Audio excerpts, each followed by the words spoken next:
सुप्रभात, नमस्कार। माँ शारदे को नमन करते हुए बगरू महिला निजी महाविद्यालय में सभी छात्राओं का हार्दिक स्वागत एवं अभिनंदन। आज हम ऑनलाइन कक्षाओं की कड़ी में बीए और बीएड तृतीय वर्ष के विषय इतिहास के रूप में आधुनिक भारत का इतिहास, जो कि प्रथम प्रश्न पत्र है, उसके प्रकरण या टॉपिक के रूप में जो पढ़ेंगे वो आज हमारा भारतीय राष्ट्रीय कांग्रेस का प्रथम चरण, जो कि कांग्रेस की स्थापना और उसका गठन जो है पिछले क्लास में पढ़ चुके हैं। आज हम भारतीय राष्ट्रीय कांग्रेस का पहला चरण देखेंगे, जिसको हम शुरुआती समय कह सकते हैं, जहाँ से कांग्रेस की स्थापना हुई 1885 में। वहाँ से आरंभ होते हुए ये चरण 1905 तक, अर्थात 20 वर्षों का प्रारंभ के 20 वर्ष है, वो 20 वर्ष अपने आप में एक युग के नाम से जाने जाते हैं, जिसे उदारवादी युग की संज्ञा दी जाती है। इतिहासकारों के द्वारा इस काल को उदारवादी आंदोलन के नाम से भी जाना जाता है। उदारवादी आंदोलन इसलिए कह सकते हैं क्योंकि अभी भी भारतीयों के द्वारा अपनी मांगों को मनवाने के लिए अंग्रेजों के सामने जो कार्य किया करते थे वो एक तरह से आंदोलनकारी के रूप में ही किया जाता था। इसीलिए इसे उदारवादी युग कहा जाता है। उदारवादी काल की संज्ञा भी दी जाती है, साथ ही उदारवादी आंदोलन के नाम से इसे पुकारा जाता है।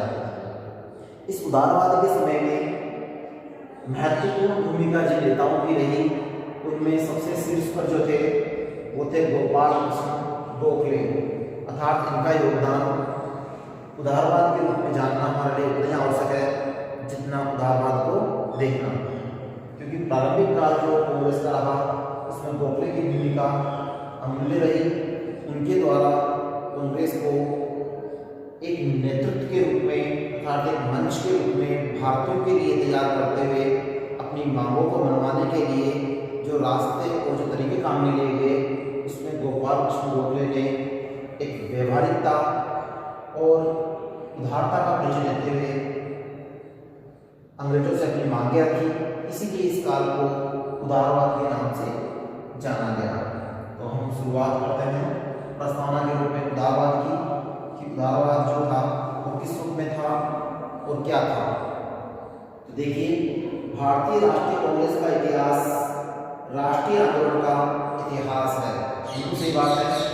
जहाँ से भारतीय राष्ट्रीय कांग्रेस की स्थापना हुई, कब हुई? 1885 में, ठीक है। वहां से कांग्रेस जो थी वो विशेष रूप से प्रथम चरण से, क्योंकि प्रथम चरण नरम, इसको हम 1905 में जब नाम देंगे, जब ये दो भागों में बढ़ जाएगी, इसको नरम दल की संख्या दी जाएगी। तो नरम दल जब बनेगा, ये पहले क्या है, ये उदारवाद। उदारवादी जो थे इसको उदारवादी आंदोलन भी कह सकते हैं। इस उदारवादी आंदोलन का समय जो है वो हुई 1885 से 1905 ईस्वी तक। इस समय के दौरान ये नरमपंथी कहलाएंगे, नरम दल कहलाएगा, इसको नरमपंथी भी कहते हैं, पंथी, ठीक है। इसमें जो मुख्य नेता होंगे उनमें गोपाल कृष्ण गोखले विशेष होंगे, और उसके बाद इसका दूसरा काल जब चालू होगा, नंबर 2, वो होगा इस साथ में उग्रवाद के रूप में, उग्रवाद एवं तिलक, इसको ऐसे लेंगे। जैसे यहाँ गोखले को लिया है उदारवादी आंदोलन के रूप में, गोखले को लिया है, इसी प्रकार उग्रवाद के रूप में किसको लेंगे, तिलक को, क्योंकि इसमें मुख्य जो नेता होंगे वो 3 होंगे, लाल बाल पाल, और इसका समय जो होगा 1905 से आरंभ होगा और 1920 तक रहेगा, क्योंकि उसके बाद जो समय चलेगा भारत को आज़ाद दिलाने में, उसमें एक महान पुरुष के रूप में का विशेष रहेगी और वो होंगे महात्मा गांधी। इसलिए महात्मा गांधी का जो समय होगा वो 1920 से राजनीतिक रूप से आरंभ होगा और 1947 तक जहाँ तक हमें आज़ादी नहीं प्राप्त होती है वहाँ तक महात्मा गांधी की भूमिका भारत को आज़ादी दिलाने में अपने आप में महत्वपूर्ण भूमिका रही। इसीलिए 1885 से कांग्रेस एक राष्ट्रीय आंदोलन के रूप में रही और इसका राष्ट्रीय आंदोलन का इतिहास वहाँ से आरंभ हो गया जहाँ से इसकी स्थापना हुई। तो 1885 से इसकी शुरुआत हुई एक राष्ट्रीय आंदोलन के रूप में, शुरुआती चरण के रूप में उदारवादी आंदोलन के रूप में रही, तत्पश्चात ये उग्रवादी आंदोलन के रूप में रही और उसके बाद क्रांतिकारी बीच में रहा और 1920 से लेकर 1947 तक जो रहा वो गांधीवादी युग रहा।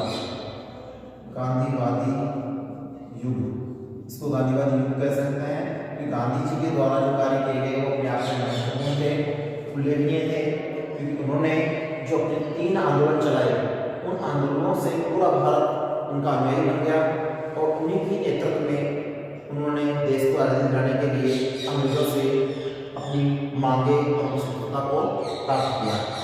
तो वो थे 3 आंदोलन। सबसे पहला असहयोग आंदोलन जो 1920-22 तक रहा, दूसरा सविनय अवज्ञा आंदोलन जो 1919-30 में चला और तीसरा और महत्वपूर्ण आंदोलन जो था राष्ट्रीय आंदोलन के रूप में वो था भारत छोड़ो आंदोलन 1942। ये 3 आंदोलन गांधी जी के वे आंदोलन थे जिनके आधार पर उन्होंने भारत में राजनीतिक रूप से अपनी पहचान की, बल्कि पूरे भारत को एकजुट करते हुए आज़ादी के लिए संगठित करते हुए अंग्रेजों को भारत से खदेड़ दिया। तो वो टाइम 1920 से आरंभ हुआ और 1947 तक खत्म हो जाएगा। तो इस प्रकार से कांग्रेस शुरू से ही आंदोलन के रूप में रही, उसी को समझाने के लिए आपको ये चरण बताए गए हैं। आगे देखिए, ये संस्था प्रारंभ में अत्यधिक नरम थी, जैसा कि मैंने बताया, इसीलिए इसका नाम नरम दल या नरमपंथी रखा गया, क्योंकि उदारवाद जो प्रतीक था वो नरमपंथी का प्रतीक था। कांग्रेस का दृष्टिकोण आदर्शवादी व व्यवहारिक था। तो ये भी याद है आपको कि प्रारंभिक चरण में उदारवादी जो थे वो क्या थे? व्यवहारिक और आदर्शवादी। यानी ये आदर्शवाद की भावना को बल देते थे, ऐसे विचार व्यक्त किया करते थे जिनसे आदर्श स्थापित हो सके। इसलिए जो तरीके अपनाए वो अपने आप में शांतिपूर्ण तरीके थे जो आदर्श को स्थापित करते हैं, साथ ही व्यवहारिकता का परिचय भी देते हैं। तो कांग्रेस का प्रारंभिक जो चरण था 1885 से 1905 का, उसमें कांग्रेस का दृष्टिकोण आदर्शवादी तो व्यवहारिक था। उसमें राष्ट्रीय राजनीति में उदारवादी विचारधारा के रूप में विश्वास करते हुए कांग्रेस के नेताओं ने जो कार्य किया उसमें विशेष रूप से उनके द्वारा बहिष्कार करना, भूख हड़ताल करना और ऐसे योग की नीतियों को उन्होंने अपनाया। देखिए, अंग्रेजों की बुराइयां करते हुए उनकी नीतियों में क्या करना? बहिष्कार करना, उनका ऐसे योग करना, भूख हड़ताल करना, ये विशेष रूप से उदारवादी के तरीके थे जिनके आधार पर उन्होंने अपनी मांगे अंग्रेजों से मनवाई, क्योंकि उस समय वो अंग्रेजों की सरकार में आस्था भी रखते थे। इसलिए उन्होंने जो कार्य किए वो शांतिपूर्ण तरीके से किए और उनमें विशेष रूप से बहिष्कार, भूख हड़ताल और ऐसे जैसी नीतियाँ उनके कार्यक्रम का मुख्य हिस्सा बन गई थी। इस उदारवाद के काल में नेताओं की बात करें तो उदारवाद में प्रमुख नेताओं में गोपाल कृष्ण गोखले का विशेष उल्लेखनीय स्थान था, ठीक है, जिनके द्वारा इस आंदोलन को तीव्रता से आगे बढ़ाया गया। साथ ही साथ दादा भाई नौरोजी, सुरेंद्रनाथ बनर्जी, फिरोज शाह मेहता, अरविंद घोष, रासबिहारी घोष आदि उदारवादी नेता इस युग के प्रमुख नेता माने जाते हैं। तो आपको ये याद रहे कि उदारवादी युग के नेताओं की बात करें तो उसमें गोखले के अलावा और भी नेता थे, कि गोखले के ऊपर भी जिनका प्रभाव था वो थे महादेव गोविंद रानड़े। महादेव गोविंद रानड़े, क्योंकि रानड़े जो थे वो गोखले के क्या हो गए थे? गोखले उनके यही हो गए थे, इसलिए आध्यात्मिक कहते हैं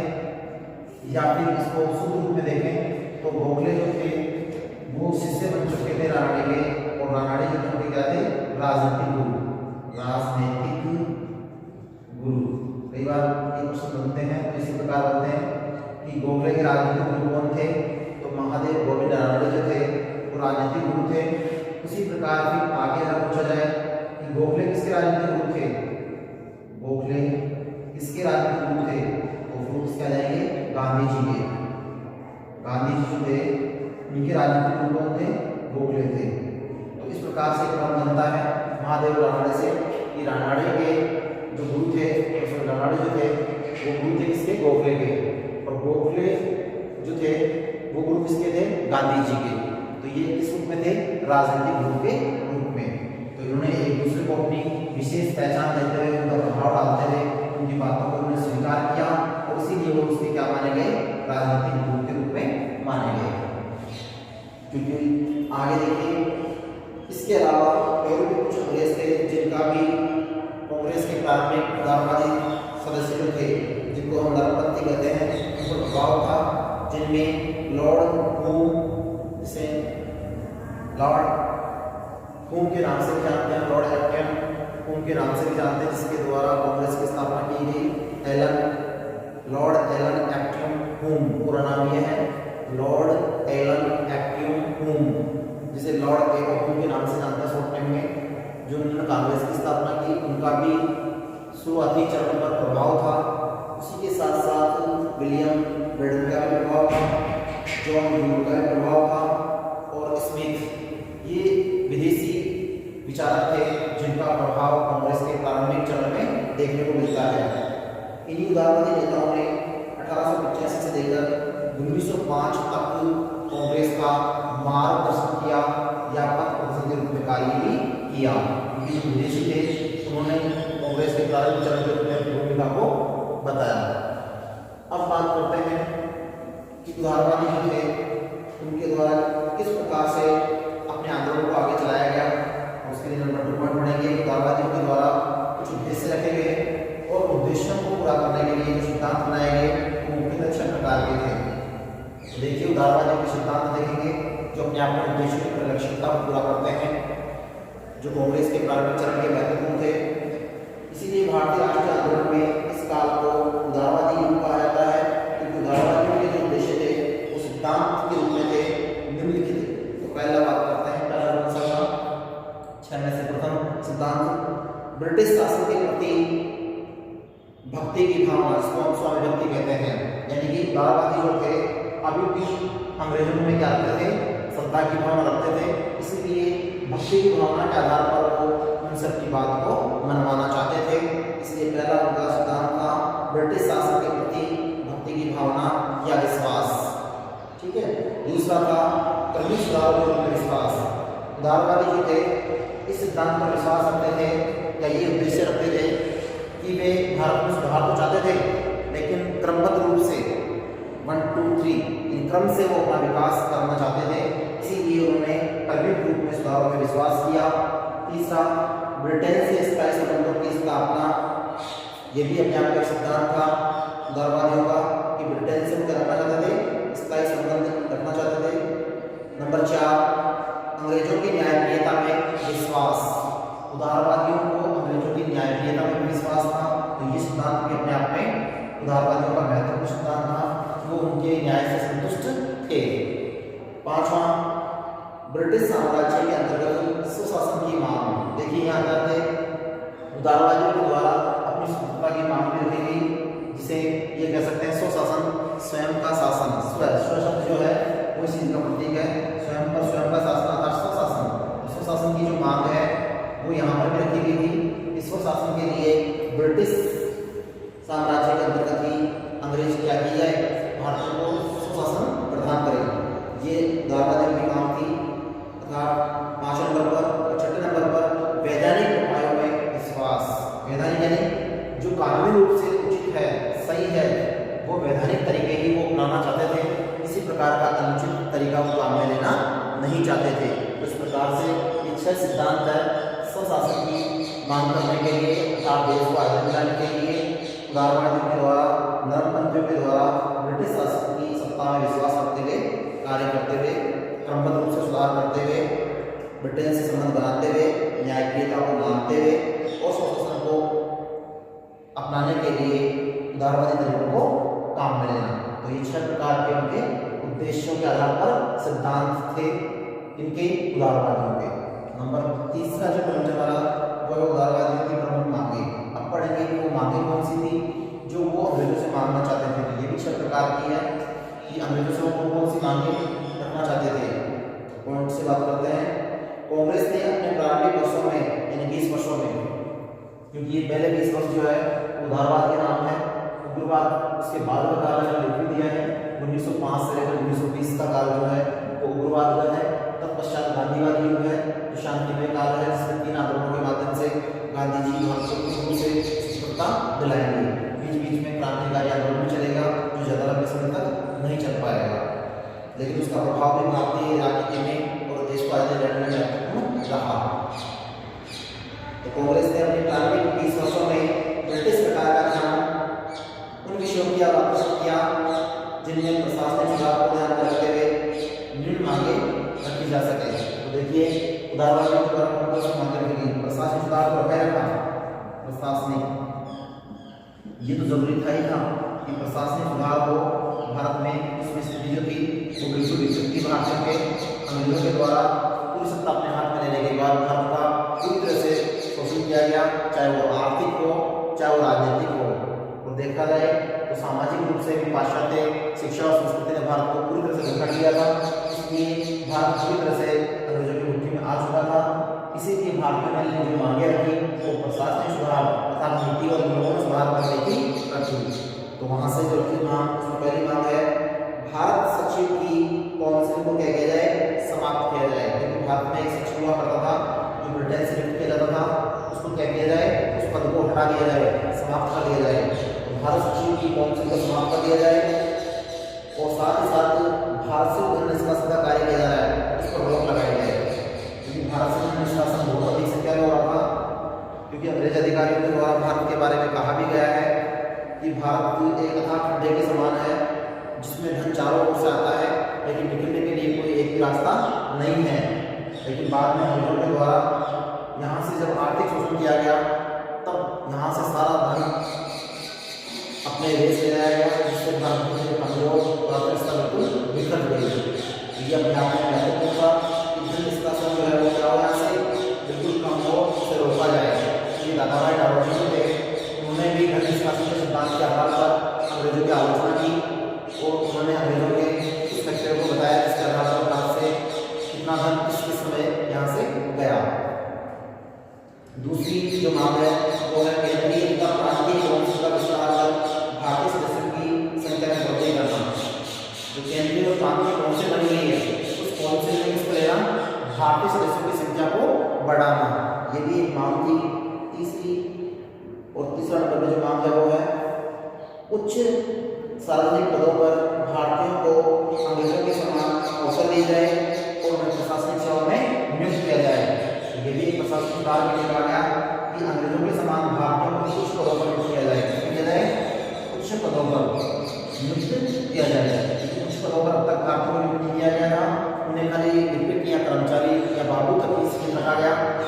अब भारतीयों के द्वारा इस कांग्रेस के माध्यम से उदारवादी युग के समय ये मांग रखी गई कि भारतीयों को भी क्या किया जाए, अंग्रेजों के समान उच्च पद प्रदान किए जाए। इसमें प्रशासनिक सेवाओं में नंबर 4 पर जो है वो है कार्यकारिणी और न्याय संबंधी मुकदमों की सुनवाई जूरी के द्वारा की जाए। जूरी जो है वो न्यायाधीशों की बनाई जाती थी, जिसमें न्यायाधीश जो है एक दो से संख्या में ज़्यादा हुआ करते थे और उनके माध्यम से निर्णय लिए जाए।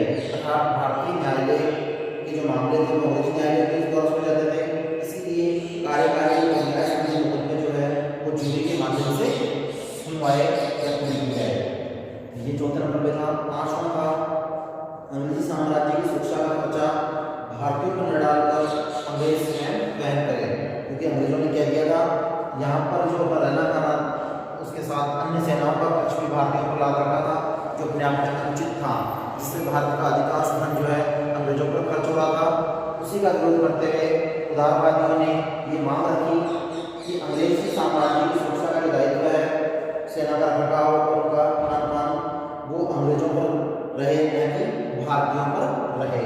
तो ये अपने आप में एक बदलाव का विषय था कि जो अंग्रेजी सेना रखी जा रही है, भारतीय सेना रखी जा रही है अंग्रेजों के रखरखाव के लिए, सुरक्षा के लिए, उसका खर्च कौन उठाए? अंग्रेज वहन करे। छठे नंबर की महत्वपूर्ण मांग जो थी वो ये थी कि कुटीर उद्योगों को प्रोत्साहन दिया जाए और भारत में औद्योगिक तकनीकी के आधार पर शिक्षा को विकसित किया जाए, जिसे तकनीकी शिक्षा कहा जाता है, जिससे यहाँ पर कई प्रकार की व्यवसायिक और व्यापारिक सुविधाएं उपलब्ध हो सके। तो ये अपने आप में छठी और महत्वपूर्ण मांग थी जो कुटीर उद्योग थे, छोटे उद्योग थे, क्योंकि लघु, मध्य और उसके बाद वृहद उद्योग सबसे बड़े, ये तीन प्रकार की उद्योगों की श्रेणियां हैं जिन पर अंग्रेजों का प्रभाव था। वृहद उद्योग और लघु उद्योगों पर अंग्रेजों ने पूरी तरह से अपना प्रभुत्व स्थापित कर लिया। कुटीर उद्योग जो बचे थे उनको भी धीरे धीरे उन्होंने कमजोर कर दिया। इसीलिए भारतीयों ने मांग रखी कि कुटीर उद्योगों के लिए तकनीकी शिक्षा के माध्यम से उन्हें सुधार किया जाए, उनको आगे बढ़ने का प्रोत्साहन दिया जाए और उनको मूलभूत सुविधाएं उपलब्ध कराई जाए। ये थी उदारवादियों की प्रमुख मांगें 6 प्रकार से जो प्रशासनिक सुधार के ध्यान में रखते हुए मांगी गई। अब है उदारवाद का जो उदारवादी आंदोलन जो था उसका मूल्यांकन किए, कहाँ तक सफल हो पाया और किस रूप में रहा। तो देखिए उचित मांगों के अतिरिक्त और भी मांगे थी, जिसमें सिंचाई, कृषि और बैंकों की स्थापना, शांति व्यवस्था के लिए पुलिस की व्यवस्था आदि में सुधार किया जाए और साथ ही प्रेस की स्वतंत्रता, ये भी एक महत्वपूर्ण मांग थी। 6 मांगों के अलावा कृषि, सिंचाई और शांति के लिए पुलिस और बैंकों का यहाँ पर गठन किया जाए, निर्माण किया जाए और उसी के साथ साथ क्या किया जाए, प्रेस की स्वतंत्रता भी दी जाए, समाचार पत्रों को स्वतंत्रता भारत में दी जाए। ये मांग किसी द्वारा की गई? के द्वारा की गई। हमारी मांगों का मुख्य लक्ष्य भारत में क्या करना है? प्रतिनिधि संस्था के रूप में, प्रतिनिधि संस्था के रूप में क्या करना? स्थापना करना।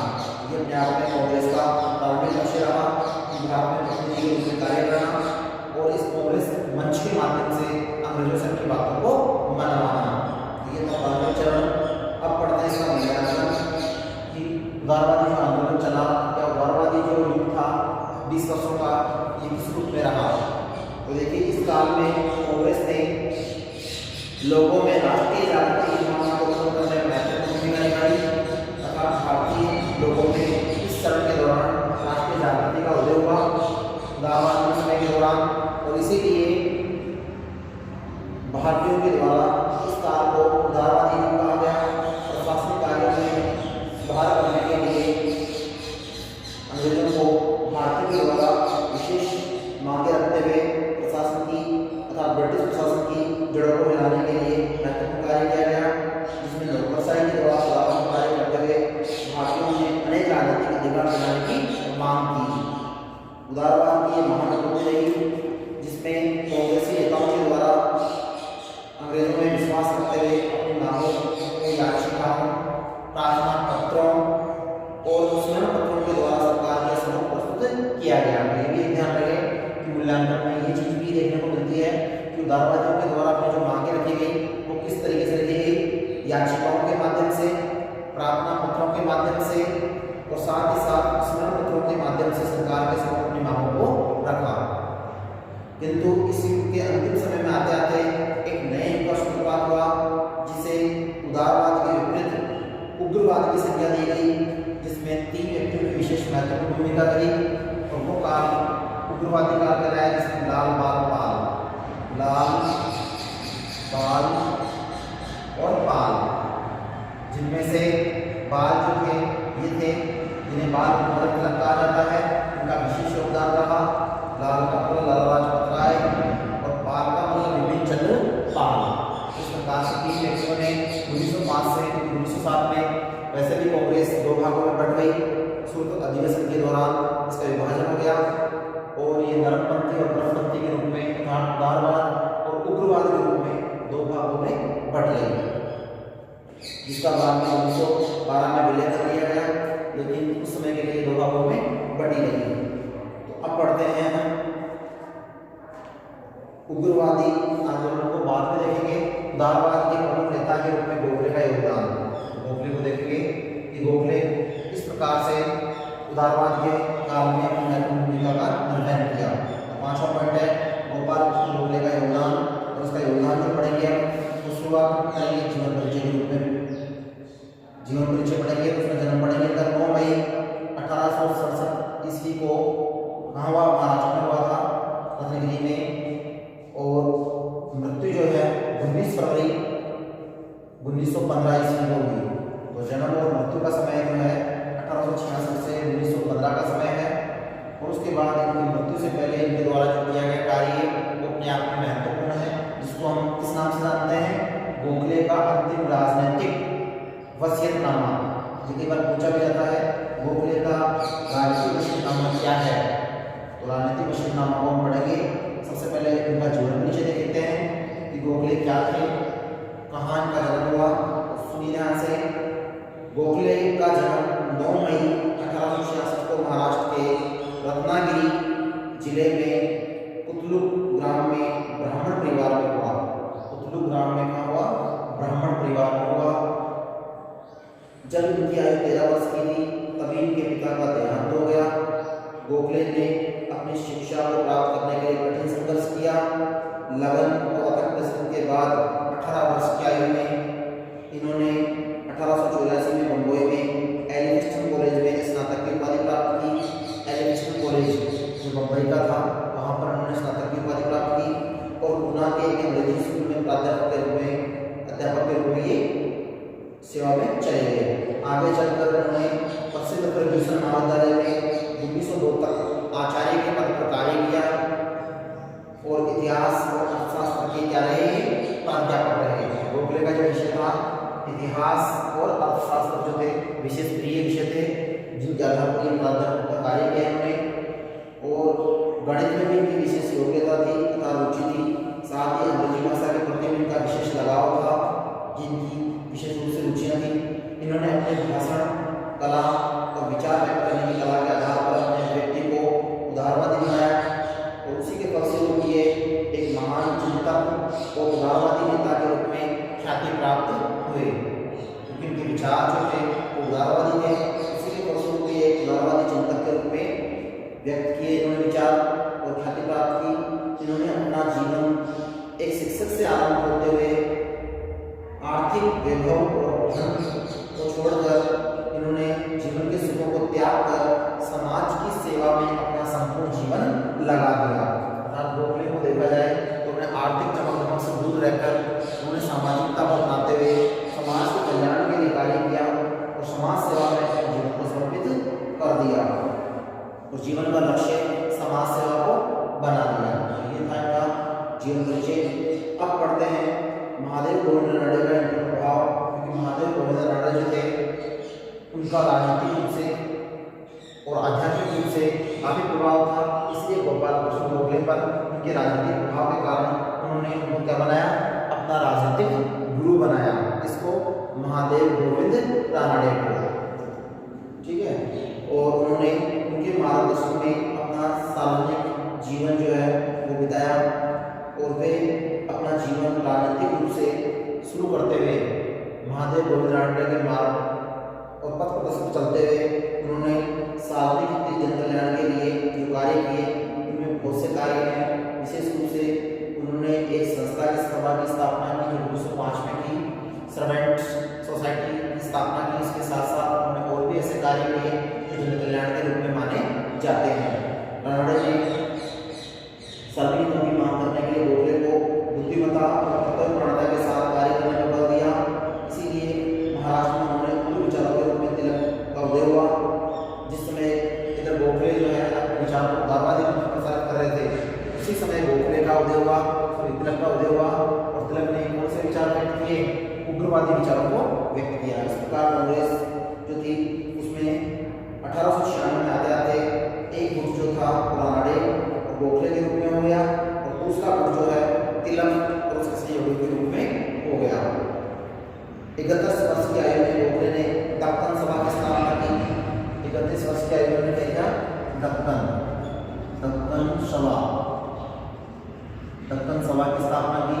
31 वर्ष की आयु में क्या? दक्कन सभा की स्थापना की। और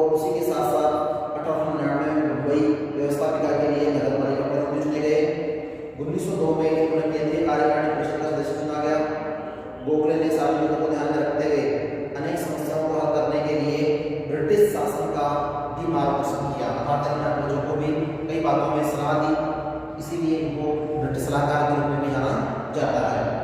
राष्ट्रीय हितों को ध्यान में रखते हुए गोखले ने 1906 में कांग्रेस के बनारस अधिवेशन की अध्यक्षता की। ये याद रहे 1906 में इन्होंने जो कार्य किया वो था कांग्रेस का अधिवेशन बनारस। उस बनारस अधिवेशन में क्या किया, अध्यक्षता की। तो ये अपने आप में बनारस अधिवेशन 1906 का था, उसमें अपनी महत्वपूर्ण भूमिका निभाते हुए उसकी अध्यक्षता की। इसी के साथ साथ गोखले, तिलक, लाला लाजपत राय, बिपिन चंद्रपाल आदि ने 1905 के लॉर्ड कर्जन के जो बंगाल विभाजन था उस नीति की आलोचना भी की, अर्थात कठोर आलोचना की। तो ये अपने आप में महत्वपूर्ण कार्य था। उसी के फलस्वरूप 1907 में उन्होंने सूरत के कांग्रेस अधिवेशन में कांग्रेस क्या हुई, उदारवाद और उग्र के आधार पर दो भागों में बट गई। तो ये जीवनकाल के दौरान का जीवनकाल है 1907। तो 1907 में क्या हुआ, कांग्रेस जो थी उसके दो भाग हुए, कांग्रेस के दो भाग हुए 1907 में। और वो जो दो भाग थे वो किस रूप में हुए, उग्रदल और उदारवाद, और दूसरा उग्रदल, इसको उग्रवाद कहते हैं। उग्रवाद में लाल बाल है और उदारवाद में गोपाल गोखले, दलवीर देवजी, फिरोजशाह मेहता, दादाभाई नौरोजी आदि शामिल थे। 1908 में गोखले ने उग्रवाद को दबाने का भरपूर प्रयास किया, किंतु राजनीति में बढ़ती हुई हिंसा और उग्रवादियों की आलोचना ने 1909 में पार्लियामेंट सुधार की घोषणा के रूप में ब्रिटिश अधिनियम पारित किया गया, जो भारत में लागू किया गया। 1912 में गोखले इंग्लैंड चले गए, लोग दक्षिण अफ्रीका गए और यहीं पर गांधी जी के नेतृत्व में चल रहे आंदोलन का उन्होंने समर्थन किया, क्योंकि दक्षिण अफ्रीका में उसमें गांधी जी के द्वारा एक आंदोलन चलाया गया था जिसको सत्याग्रह के रूप में जानते हैं। और वो गांधी जी का एक शस्त्र भी था, इसके आधार पर सत्य के आधार पर आग्रह करना। उस आंदोलन के आधार पर गोखले ने उनका समर्थन किया और 1913 में जब भारत लौटे तब उनके गिरते स्वास्थ्य को देखते हुए उन्होंने अपने जीवन के अंतिम दिनों में पूना में व्यतीत किए। पूना जो महाराष्ट्र में है वहाँ पर उन्होंने अपने अंतिम दिन व्यतीत किए। आगे चलकर उनकी अंतिम जो इच्छा थी वो एक राजनीतिक वशीयतनामा के रूप में जानी गई, जिसको माना जाता है कि गोखले का वह राजनीतिक वशीयतनामा था, अंतिम राजनीतिक कर्तव्य था, जिसको आगे चलकर मार्टिन चैम्सफोर्ड सुधार अधिनियम के नाम से जानते हैं। अर्थात 1919 का जो सुधार था, 1919 का मार्टिन चैम्सफोर्ड सुधार अधिनियम के नाम से जाना जाता है, वो सुधार किस पर आधारित था, गोखले के राजनीतिक विचार जो थे, वक्तव्य जो थे, उसी पर आधारित था। इसलिए इसको राजनीतिक वशीयतनामा के नाम से भी जानते हैं। अर्थात गोखले ने जो राजनीतिक वक्तव्य व्यक्त किया था भारत में सुधार के लिए, उसी सुधार के वक्तव्य को ध्यान में रखकर 1919 में मार्टिन चैम्सफोर्ड सुधार अधिनियम के नाम से भारत में एक आयोग आया, तो उसके द्वारा सुधारों की अनुशंसा की गई, जिसमें प्रांतों में द्वैत शासन लागू किया गया। वो 1919 के अधिनियम की महत्वपूर्ण देन थी। इसी के साथ गोखले ने 19 फरवरी 1915 को अपना शरीर त्याग दिया। ये था इनका जीवन परिचय। इनकी मृत्यु 19 फरवरी 1915 को हुई। जीवन परिचय के साथ साथ इसमें एक महत्वपूर्ण जो बात थी वो थी उनका राजनीतिक वशीयतनामा, जो उन्होंने अपने अंतिम समय में वक्तव्य के रूप में व्यक्त किया और उसकी पालना कब हुई, उनकी मृत्यु के बाद 1919 का जो मार्टिन चैम्सफोर्ड सुधार अधिनियम पारित किया गया, उसमें उसकी वृत्ति देखने को मिलती है। क्योंकि उनके जीवन काल में ही अंग्रेजों के द्वारा पहले एक जो चलाया गया सुधारात्मक प्रयास के आंदोलन, तो उसमें यहाँ पर जो लागू किया वो 1909 का अधिनियम था, जिसे क्या कहते हैं 1909 के अधिनियम को मार्लियामेंट सुधार अधिनियम, जिसमें मुसलमानों को अलग से पृथक निर्वाचन के रूप में प्रणाली के आधार पर उनको निर्वाचन देने की प्रणाली के आधार पर उनको वोट देने का अधिकार दिया गया। वो अपने आप में एक अनुचित था। इसी कारण से आगे जाकर फिर 1919 में जब दूसरा आयोग आया तो उसके द्वारा प्रांतीय शासन को आधार दिया गया। ये थे गोखले के विचार, जो राजनीतिक विचार थे, और उन्हीं विचारों से प्रभावित होकर गांधी जी ने भी उनको अपना क्या माना, राजनीतिक गुरु माना। तीन हो गए हैं। गोखले के गुरु जो थे वो महादेव रानड़े थे, और गांधी जी के गुरु जो थे वो गोपाल कृष्ण गोखले थे।